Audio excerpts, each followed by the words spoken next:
It's not just the morning fog. There's an unmistakable feeling of gloom and doom along the docks in Newport. In 50 years, this is the worst I've ever seen it of fishing. I've never seen a situation like this. On what would normally be a perfect day for fishing, nearly all of Newport's commercial trawlers are tied to the dock. How many boats would you say are sitting idle at the dock? Oh, in this port here, probably maybe a third of the bigger boats, anything over 60 feet. Here's why. The Pacific Fisheries Management Council has declared most of the continental shelf off limits to bottom fishing. The restriction is designed to protect 4 species of rockfish, species the government says have been overfished. People that were making their living off bottom fishing are frustrated. Their boats are all of a sudden worth nothing. Trawlers will be allowed to fish for a few months during the winter, but only in a few select places, and at a time of year where storms on the ocean are at their worst.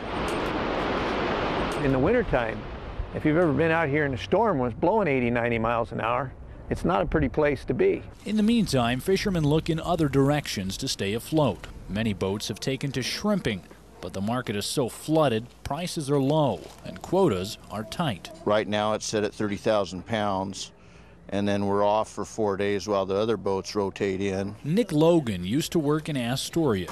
Because of the restrictions, he looked for work somewhere else. I've had to leave where I normally fish and have for the last almost 15 years to venture upward to Alaska to go to work, because that's the only place I can really make any money right now. He's away from home for 4 months at a time.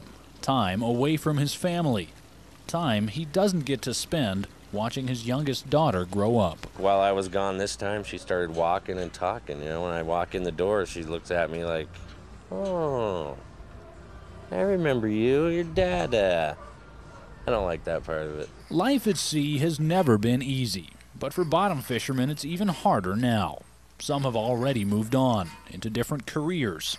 Others can't. They've worked, 20 years, maybe fishing 15, 20 years, and they don't know anything else.